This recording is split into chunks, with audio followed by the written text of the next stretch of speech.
तो next heading note करना, Graham's law of diffusion. पिछले लेक्चर में हम लोग ये देखे थे ग्राहम्स लॉ ऑफ डिफ्यूजन क्या कहता है। तो किसी भी गैस का जो रेट ऑफ डिफ्यूजन है वो इनवर्सली प्रोपोर्शनल होता है रूट वैल्यू ऑफ डेंसिटी, और डेंसिटी का मास के साथ क्या रिलेशन है, डायरेक्टली प्रोपोर्शनल। तो बोल सकते हो inversely proportional to root value of molecular mass. तो प्रीवियस लेक्चर हम लोग ये देखे थे और इससे रिलेटेड दो फॉर्मूले बने थे। इससे क्या हो रहा था formula, R1 upon R2 equal to D2 upon D1,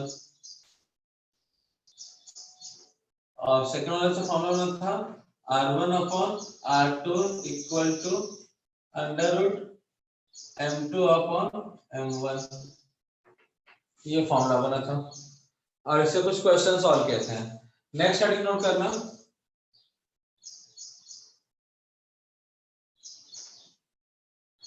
ratio between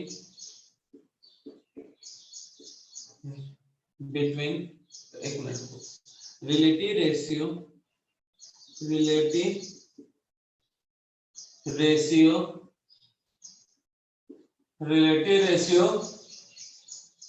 between rate of diffusion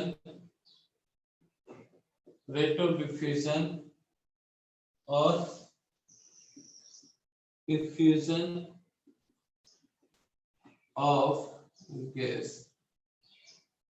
sir हो गया ये टॉपिक, ये हो गया था टॉपिक, ये टॉपिक हो गया, फिर क्वेश्चंस भी हो गए। ऐसे क्वेश्चन कहाँ, मतलब ये तो कौन कौन सा था बच्चा, R1 पहला केस था वॉल्यूम के रेस्पेक्ट में, हो चुका है ये पक्का? नो सर नहीं हुआ। नहीं हुआ सर। ये कहाँ पढ़ लिया पता नहीं। देखो relative ratio between rate of diffusion और डिफ्यूजन ऑफ गैस, तो तीन केस थे इसमें। केस वन मतलब ABC कर लेता हूँ। फर्स्ट, वॉल्यूम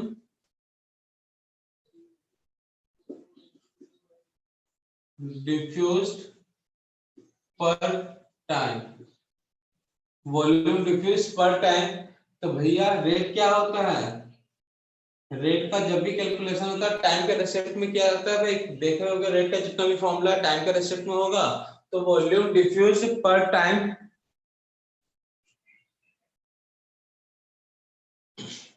वॉल्यूम डिफ्यूज पर टाइम में अगर आप बात करोगे रेट का, तो डिफ्यूज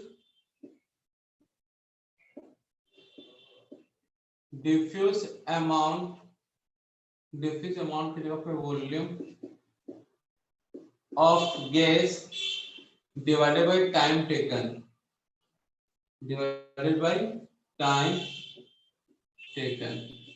अगर टाइम टेकन को स्मॉल टी ले लेता हूँ, वॉल्यूम को V ले लेता हूँ, तो कहने का मतलब है R equal to V upon T, ये होता है। तो हम कह सकते हैं भैया hence R equal to V upon T है, V अपॉन T, या फिर बोल सकते हो R1 अपॉन R2 का वैल्यू क्या हो जाएगा फिर, बोलो R1 अपॉन R2 का वैल्यू क्या हो जाएगा बच्चा, एक root over M2 upon M1, V1 upon T1 divided by इस वैल्यू से, बोलो V2 अपॉन T2, और सिंप्लीफाई करेंगे तो क्या हो जाएगा, V1 वाला टर्म ऊपर T1 वाला टर्म नीचे इनटू V2 T2, ये फॉर्मूला। तो हमको मालूम है भाई रिलेटिव रेशियो निकालते हैं R1 upon R2 under root M2 upon M1। तो क्या सकते हो, R1 अपॉन R2 का वैल्यू है V1 upon T1, V2 upon T2, मतलब T2 का टर्म ऊपर, m2 अपॉन m1, एक नया फॉर्मूला हो जाएगा। ये हो गया था क्लास में, नहीं हुआ ना ये टॉपिक? नहीं, नो सर। चलो फिर नोट करो इसको जल्दी से।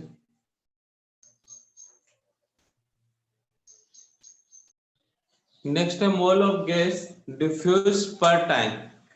तो रेट क्या होगा? रेट मतलब क्या होगा?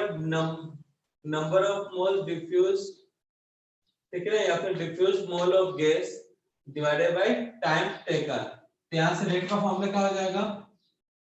डिफ्यूज मोल को ले लेते हैं n और टाइम टेकन हो जाता है t, तो क्या हो जाएगा n बाई t। तो कह सकते हैं भाई क्या,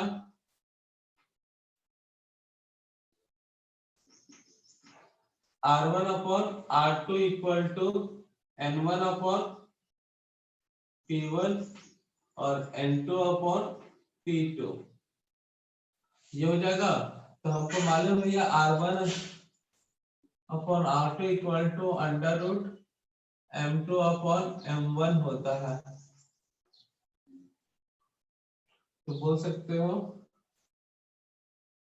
r1 का वैल्यू पुट कर दो तो n1 upon p1 divided by n2 upon p2 under root m2 upon m1, एक ये फॉर्मूला हो जाएगा भैया। तो मोल डिफ्यूज होगा तो ये formula.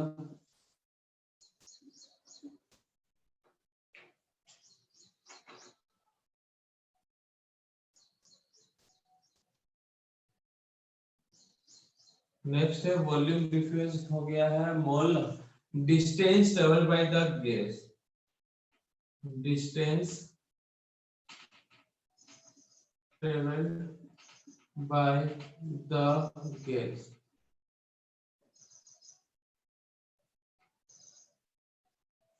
Distance travel by the gas. तो उस समय रेट होगा distance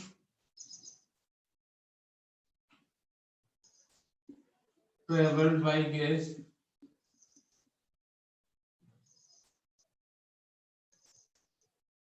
distance travelled by gas time taken.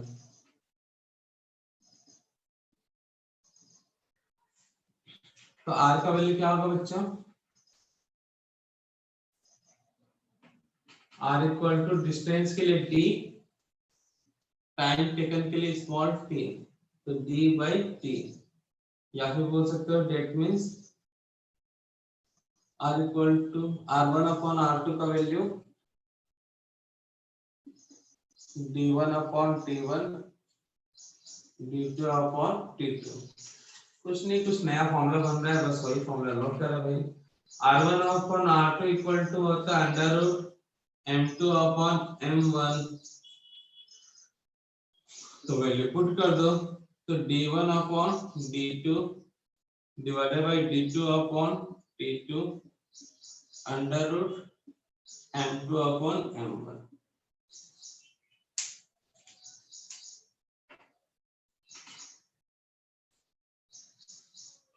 तो नोट कर लो बच्चा लोग जल्दी से, क्वेश्चन नोट करो। 100 ml of ammonia, question note करना, 100 ml of ammonia, 100 ml of ammonia diffuse through a pinhole, 100 ml of ammonia diffuse through a pinhole in 32.5 second, in 32.5 second। repeat करो question, 100 ml of ammonia diffuse through a pinhole in 32.5 second, how much time will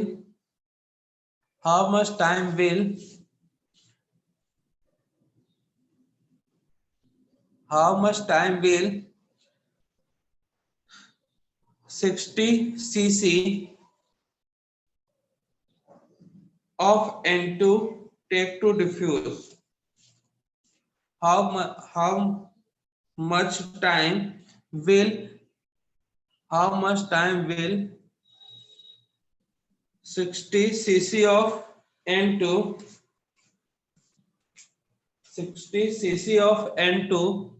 take to diffuse under the same condition?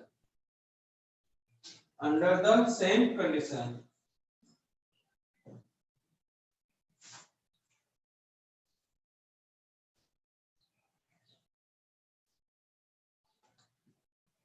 Under the same condition. Solve करो.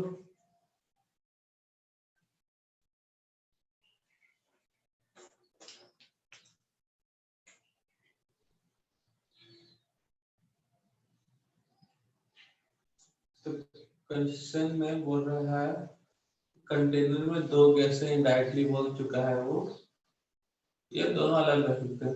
एक बार ammonia diffuse हो रहा है और pin hole कर देंगे तो अमोनिया गैस यहाँ से बाहर जाएगा भाई.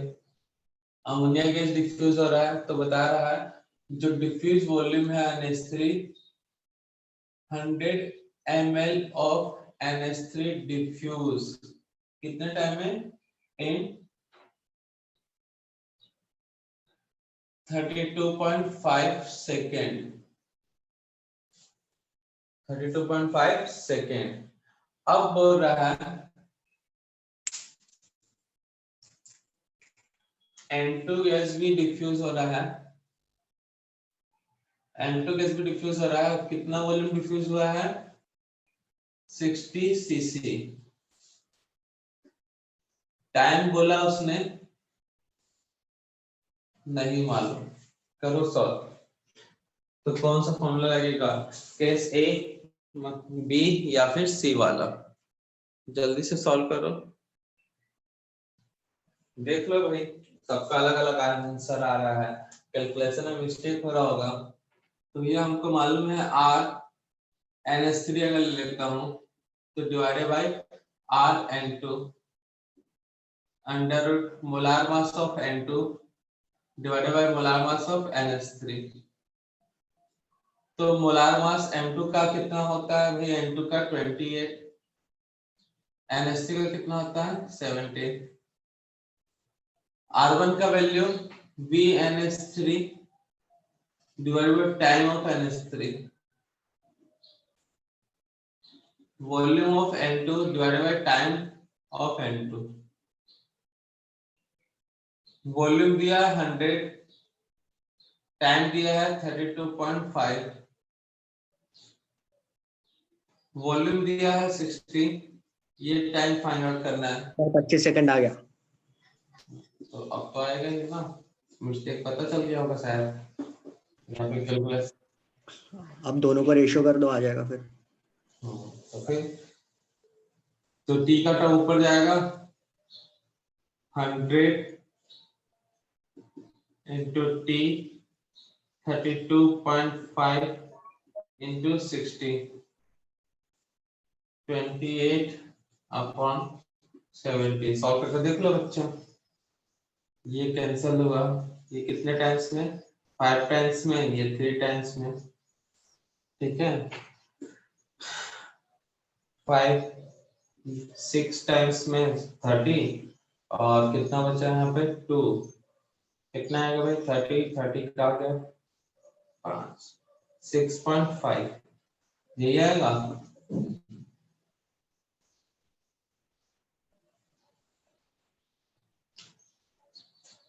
फिर उसके बाद क्या था? 6.5 into 3. 6.5 into 3 28. अच्छा ये t था बचा हुआ अभी 28 upon 17. रूट को इधर भेजोगे या फिर इसका रूट सॉल्व करके रखो वैल्यू. कितना आएगा भाई? बोलो. 19.5. ये पूरे को सॉल्व कर 19.5. ये पूरे को सॉल्व कर लेना. कितना है? 6.5 into 3 28 डिवाइडेड बाय √70 आ जाएगा 25 के आसपास आंसर सेकेंड में।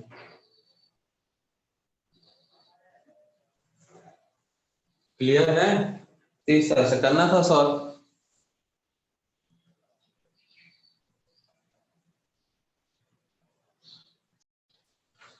नेक्स्ट क्वेश्चन है 180 ml of hydrocarbon 180 ml of hydrocarbon diffuses through a porous membrane. 180 ml of hydrocarbon diffuses through a porous membrane in 15 minutes. In 15 minutes, while 120 ml of sulfur dioxide while 120 ml of sulfur dioxide 120 ml of sulfur dioxide while 120 ml of sulfur dioxide diffuses in 20 minutes. Diffuses in 20 minutes.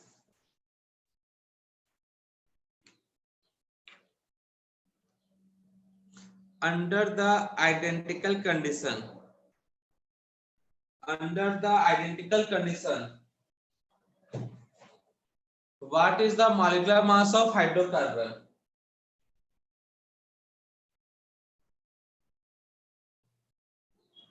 What is the molecular mass of hydrocarbon? तो एक container है, container से hydrocarbon SO2 लिखवा रहा है, volume दिया था 120 ml बोला है ना, टाइम कितना लगा इसका?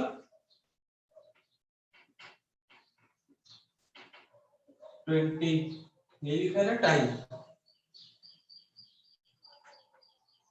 120 के लिए 20 ठीक है। टाइम कितना लगा? 20 minute.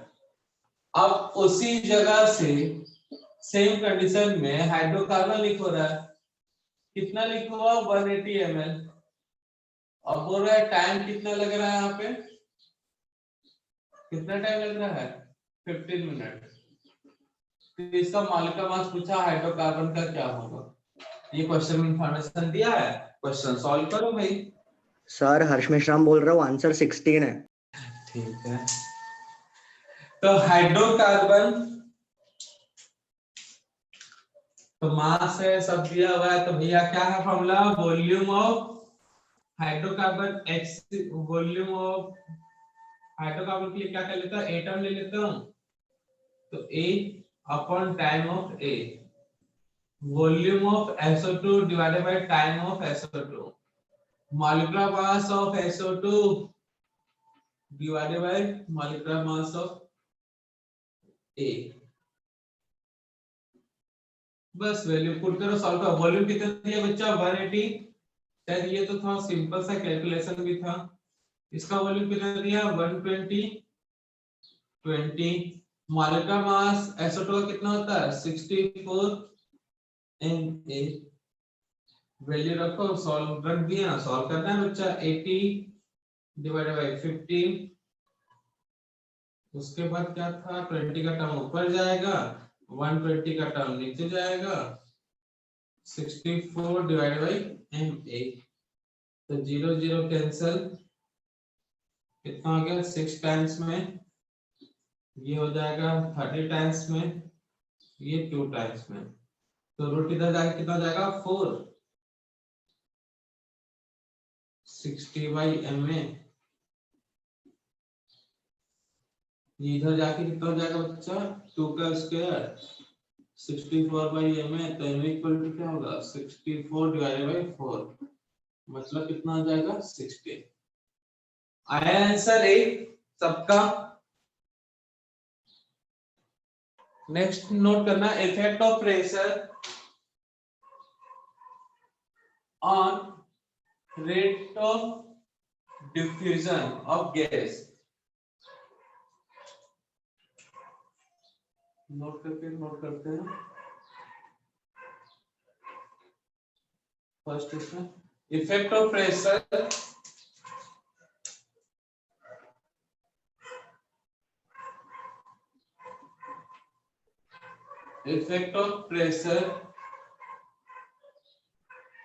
effect of pressure of rate of diffusion effect of pressure of rate of diffusion of gas effect of pressure rate of diffusion of gas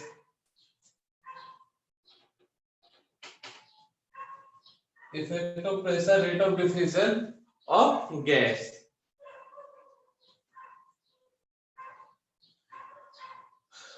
तो R डायरेक्टली प्रोपोर्शनल या inversely proportional to pressure R क्या होगा directly proportional to pressure याद रखना बेटा R is directly proportional to pressure मतलब rate of diffusion of gas directly proportional to pressure and हमको मालूम है directly proportional to या सर इनवर्सली प्रोपोर्शनल टू बोल सकते हो 1 अपॉन मतलब मास के इनवर्सली प्रोपोर्शनल ये होता है तो दोनों को मिलाने से क्या बन जाएगा बच्चा hence R T upon under root m अब कई लोग को कंफ्यूजन हो रहा होगा मुझे मालूम है कौन सा सर आपने तो लिखवाया था डेंसिटी मतलब Tm अपॉन RT होता है तो आज कैसे बोल रहे हो प्रेशर के उल्टा है मतलब यहाँ पे तो अपोजिट है वहां प्रेशर के डायरेक्टली प्रोपोर्शनल कैसे है कई लोग को माइंड में ये क्वेश्चन आया होगा आया है ना बच्चा यहाँ बोले sir pressure R equal to R directly proportional होता है 1 upon root value of density और आप डेंसिटी का वैल्यू रखवाए थे Pm upon RT Pm upon RT तो यहाँ पे प्रेशर और R उल्टा है इनवर्सली प्रोपोर्शनल है जबकि यहाँ पे डायरेक्टली प्रोपोर्शनल है ये कई लोगों को कंफ्यूजन हो रहा होगा तो इस कंफ्यूजन को दूर करने के लिए थोड़ा दो बातें सुनो ठीक है ना आपने ये जो सोच रहे हो सही है बट देखो होता क्या है ये कंटेनर के अंदर गैस फिल कर दिया हूं कंटेनर के अंदर गैस क्या कर दिया हूं फिल कर दिया हूं अगर मैं कंटेनर का प्रेशर कम कर दूं कंटेनर के अंदर का प्रेशर किसके प्रेशर की बात कर रहा हूं प्रेशर अंडर द कंटेनर क्या कर देता हूं मैं डिक्रीज कर देता हूं प्रेशर अंडर द कंटेनर क्या कर दिया डिक्रीज प्रेशर क्या कर दे रहा हूं मैं डिक्रीज कर दे रहा हूं तो मुझे बताओ इसके अंदर का प्रेशर कम है तब गैस ज्यादा फ्लो करेगा मतलब डिफ्यूज होगा या प्रेशर ज्यादा होगा इसके अंदर का तब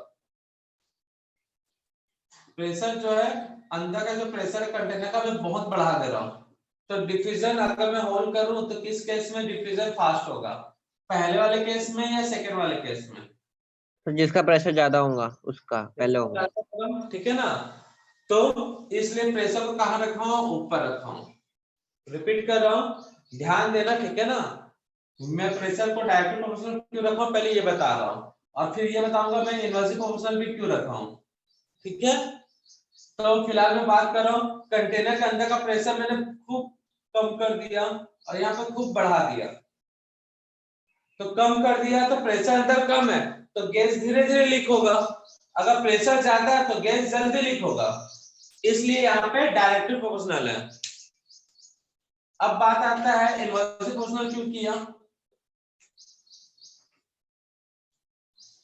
ये जहां पे कंटेनर रखा है उसके आसपास जो सराउंडिंग है अगर सराउंडिंग का प्रेशर मैं बढ़ा दूं मैं किसका प्रेशर बढ़ा दूं सराउंडिंग का तो क्या होगा बच्चा मैंने लिख कर दिया सराउंडिंग का प्रेशर ज्यादा है तो डिफ्यूजन होगा सर कुछ तो होगा कुछ लेकिन समझो ना डिफ्यूजन होगा कि नहीं होगा कंटेनर से गैस लीक होगा या सराउंडिंग का गैस जाएगा सराउंडिंग का सर गैस दोनों हाँ दोनों कहां से कोई एक ही होगा ना, सराउंडिंग का गैस होगा। मतलब बाहर का जैसे जैसे प्रेशर बढ़ा रहे हो या बाहर का प्रेशर कम कर रहे हो, तो क्या होगा, बाहर का प्रेशर बहुत ज्यादा कर दिए तो सराउंडिंग का गैस जाएगा, कंटेनर से गैस लीक नहीं होगा, या थोड़ा कम कर दिए तो धीरे धीरे जाएगा। तो जो प्रेशर नीचे है वो सराउंडिंग वाला प्रेशर है। पी अपॉन जो आरटी है, पी अपॉन आरटी है वो कौन सा है, सराउंडिंग वाला है। और ये जो पी है वो इनर कंटेनर है, ठीक है ना भाई। तो ये याद रखना और कुछ नहीं है, तो कंफ्यूज करने की जरूरत नहीं है। ये जो प्रेशर है वो अंडर द कंटेनर है, और जो यहाँ पीएम लिखवाया था वो आउटसाइड ऑफ कंटेनर है। तो फिलहाल वापस आ जाओ। आर जो रेट है डायरेक्टली प्रोपोर्शनल है प्रेशर, आर जो रेट है वो डायरेक्टली प्रोपोर्शनल टू प्रेशर है, ठीक है बच्चा। और ये हमारा इनवर्सली प्रोपोर्शनल, तो दोनों को मिला के बन गया ये। तो कह सकते हैं आर इक्वल टू क्या हो जाएगा, R1 अपॉन R2। अब क्वेश्चन में लिख के देगा ना भैया सराउंडिंग का लेना है कि कहाँ का लेना है, स्टेटमेंट में आपको समझ में आ जाएगा। यहाँ पे क्या होगा, M2 अपॉन M1। तो नया फॉर्मूला बन गया रेट के रिस्पेक्ट में मॉलिक्यूलर मास वाला। सेकंड है effect of area, effect of area of whole.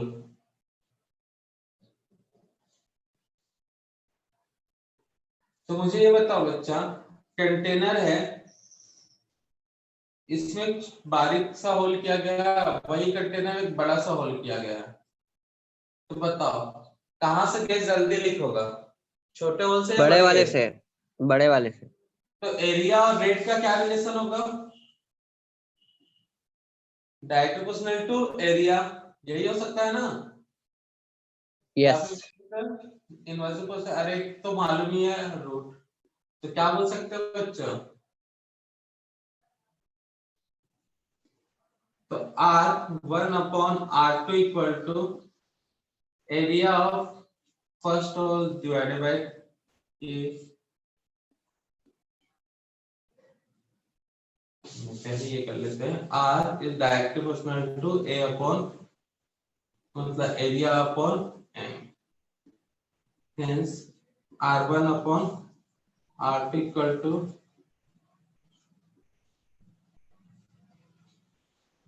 M2 upon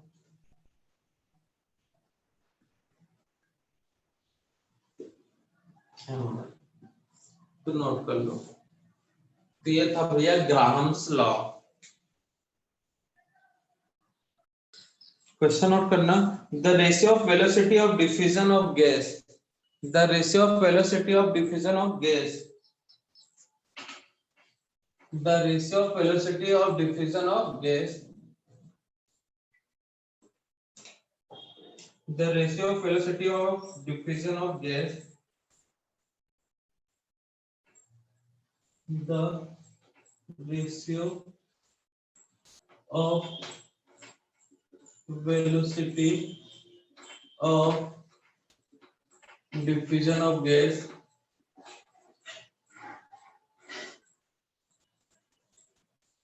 the ratio of diffusion, the ratio of velocity of diffusion of gases A and B is 1:4 if the ratio of their masses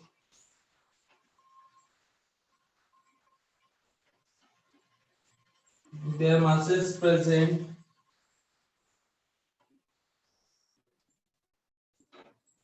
in the mixture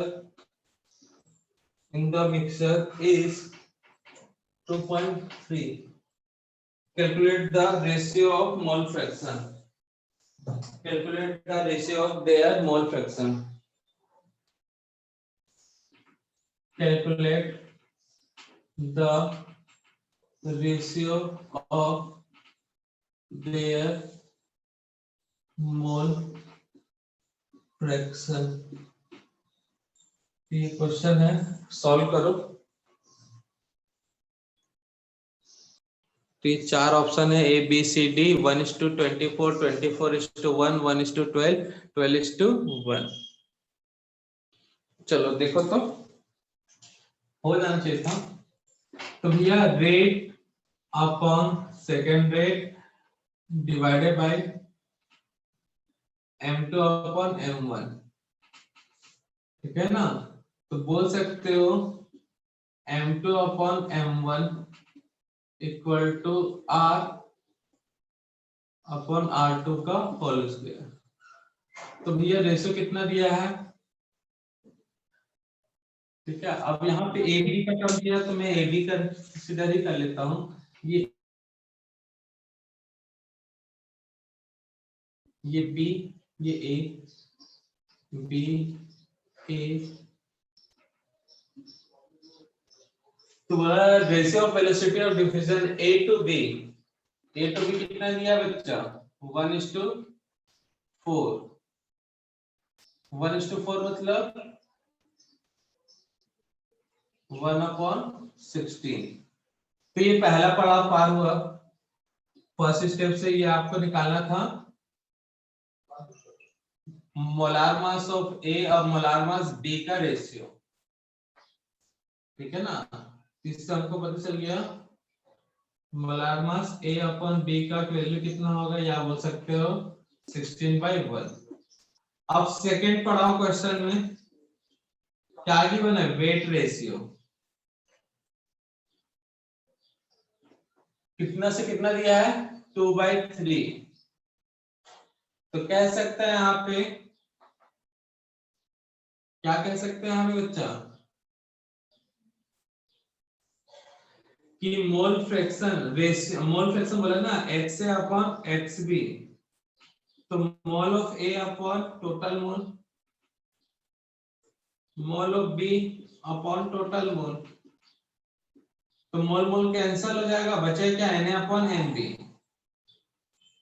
तो Na का value कितना है, Wa upon Ma, Wb upon Mb। तो Wa upon Ma into W upon M और यहाँ पे MB का term ऊपर divided by MB। Value put करो, सॉल्व कर लो भैया। WA का वैल्यू कितना, A बाई, अच्छा A वाला टर्म A के कहाँ गए थे, WB, ठीक है ना, यही होगा ना। या फिर बोल सकता हूं मैं WA अपॉन WB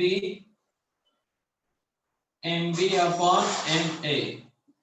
तो इसका वैल्यू कितना दिया हुआ है, 2/3, और MB अपॉन MA का वैल्यू कितना दिया है, 1/16। तो कितना आएगा भाई, 1/24। तो क्लियर है बच्चा लोग। तो काइनेटिक थ्योरी ऑफ गैस के पोस्टुलेट में फर्स्ट ये फिजिक्स में ही पढ़ोगे, ठीक है ना भाई, लेकिन केमिस्ट्री में कम डिटेल में, फिजिक्स में पूरा डिटेल के साथ पढ़ोगे। पोस्टुलेट ऑलमोस्ट वही रहेंगे। हम एक फॉर्मूला लिखवाएंगे तो उस फॉर्मूले का एक्चुअल में डेरिवेशन क्या है वो फिजिक्स में आप पढ़ोगे, यहाँ पे सिर्फ फॉर्मूले आते हैं। तो kinetic theory of gas postulate में first, all gases are made by the, all gases are made by the very small or tiny particle, all gases particle made by the very small or tiny particle that is identical in shape and size, identical in shape and size, all gases are made by the very small or tiny particles that is identical in shape and size. Second, तो first point note कर ले बच्चा, second point note कर लो। The volume of the volume of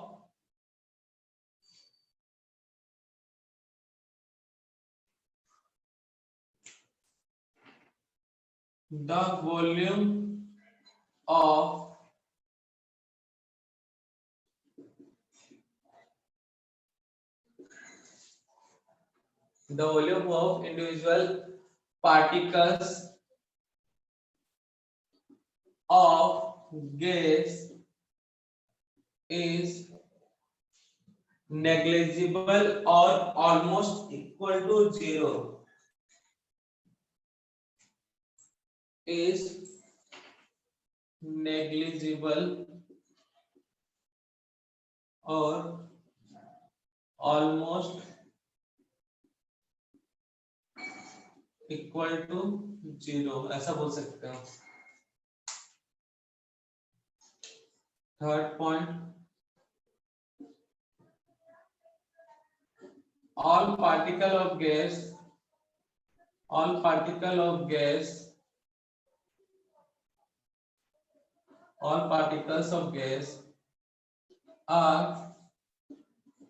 shows rapid random.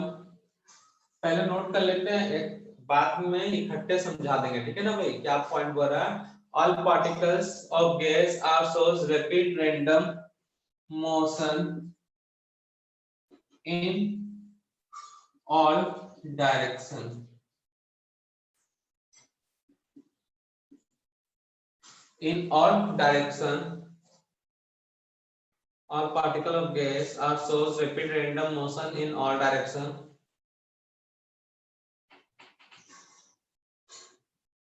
The collision between particles of gas is particle of gas and particle of gas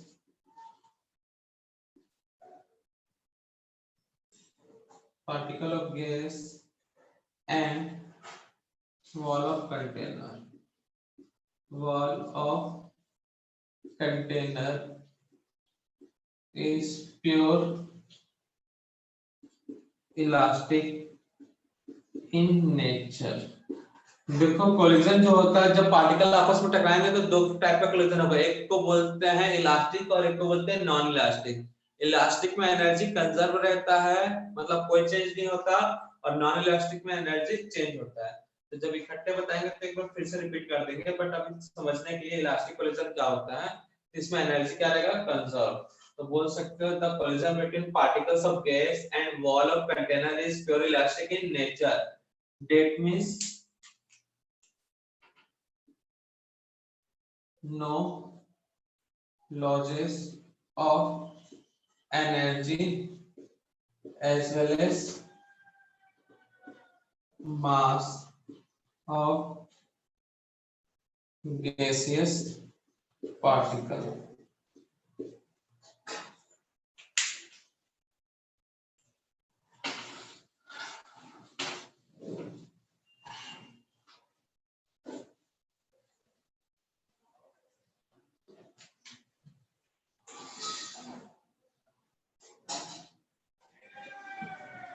The pressure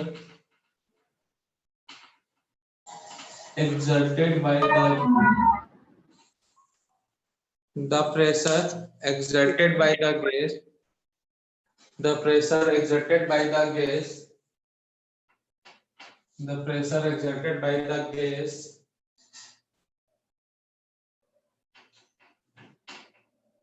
the gas due to collision between gaseous particle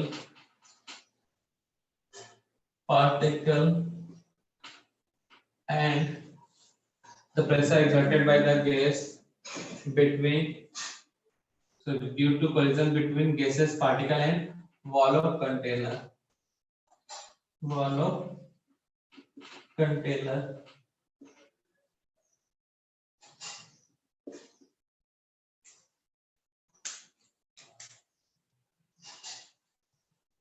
note करो।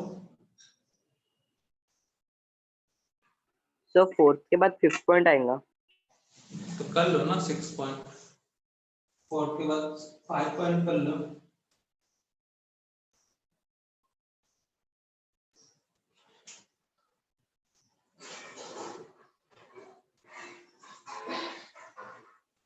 फिर है इसके बाद next हो गया, note कर लो भाई। Next point है kinetic energy of gases molecules. Kinetic energy of gaseous molecule, kinetic energy of gaseous molecules is depends on the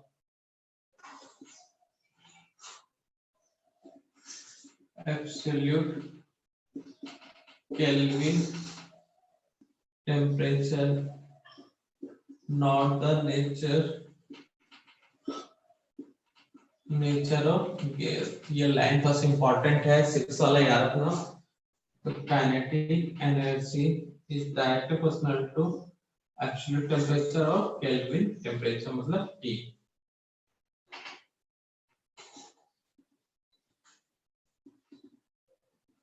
no effect of gravity on the no effect of gravity occurs, no effect of gravity occurs on the gaseous particle, no effect of gravity occurs on the gaseous particle। ये सब ideal gas के लिए है, किसके लिए भाई? Ideal gas के लिए।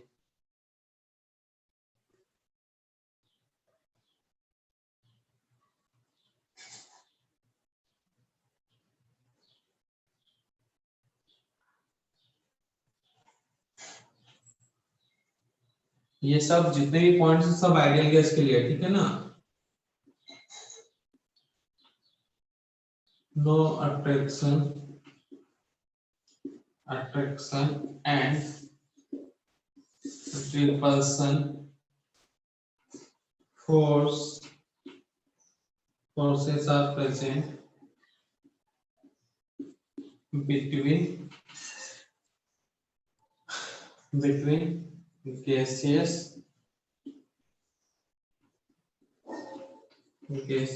particle। ये थे postulate of kinetic theory of gas, या फिर बोल सकते हैं kinetic theory of ideal gas भी बोल सकते हैं इसको, ठीक है? तो ये पूरा आइडियल गैस के लिए है, नोट कर लो। बाय बच्चा लोग सभी को, कल